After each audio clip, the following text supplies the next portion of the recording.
یہ بہلول بھی اسی قبیلے کا فرد تھا، دجلہ کے کنارے مٹی کے گھروندے پاؤں پہ بناتا ہے اور انہیں مسمار کر دیتا ہے۔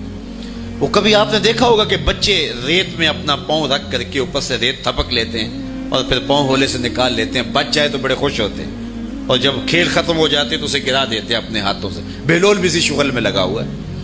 بہلول یہ کام کر رہا ہے، گروندے بناتا ہے گراتا ہے، گروندے بناتا ہے گراتا ہے۔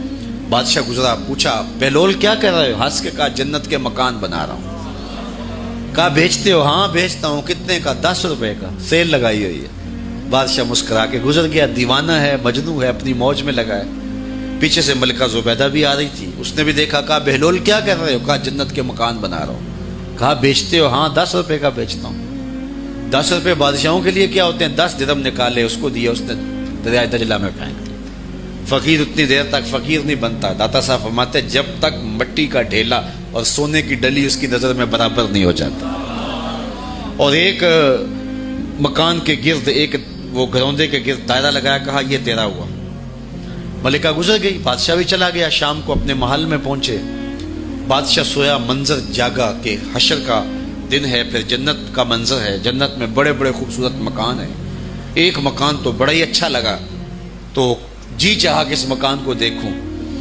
تو جب قریب گیا تو دروازے پہ لکھا تھا ملکہ زبیدہ۔ شوق سے آگے بڑھا تو دربان نے روک دیا، کہا یہ ملکہ کا ہے؟ کہا وہ میری ہی ملکہ ہے۔ کہا دنیا کے ضابطے اور ہیں، آخرت کے ضابطے اور ہیں۔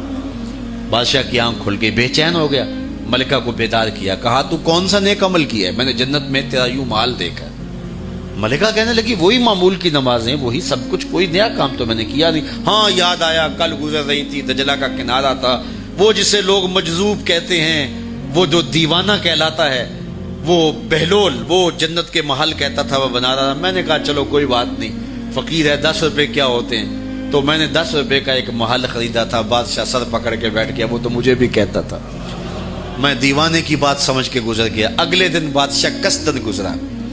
جب قصدن گزرا نا تو دل دھڑک رہا تھا کہ کہیں مجذوب پھر آج مل جائے اور اسی موج میں ہو تو کام بن جائے۔ دیکھا تو بہلول وہاں بیٹھا ہوا ہے، آگے بڑھ کے دیکھا تو کام بھی وہی۔ بادشاہ پھر رک گیا، پوچھا بہلول کیا کر رہے ہو؟ اب دل دھڑک رہا تھا کہ مجذوب ہے، کوئی اور بات کہہ دے تو چلو اچھا ہو کہ وہی جواب دے دے۔ اس نے وہی جواب دیا، جنت کے محل بنا رہا ہوں۔ بادشاہ کا کچھ دل ٹھہرا، پھر کہا اچھا بیچتے بھی ہو؟ ہاں ہاں بیچنے کے لیے بنا رہا ہوں۔ بادشاہ ادھر جیب میں ہاتھ ڈال رہا ہے اور ادھر پوچھ رہا ہے کتنے کا؟ کہا آدھی حکومت لگے گی۔ کہا کل تو 10 روپے کے بتا رہے تھے۔ کہا کل تم نے دیکھا نہیں تھا، آج سودا دیکھ کے لے رہے ہو۔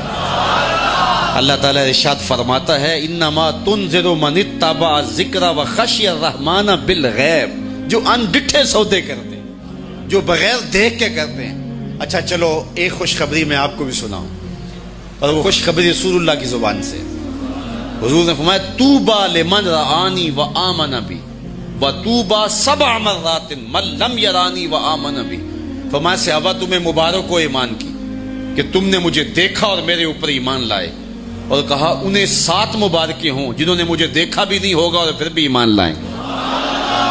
انما تنذر من اتبع الذکر وخشی الرحمن بالغیب فبشرہ بمغفرۃ واجر کریم۔ ان کو بشارت دے دیجئے بڑی عزت والے اجر کی اور خوشخبری بھی۔ تو جس اجر کو میرا رب بھی کریم کہہ رہا ہے وہ اجر کیسا ہوگا؟ تو یہاں تو لہجہ دم توڑتا ہے اور الفاظ ساتھ نہیں دیتے کہ اجر کریم کی کیا تعریف کریں جس اجر کو میرے رب نے بھی کریم کی صفت سے موصوف کر دیا ہے۔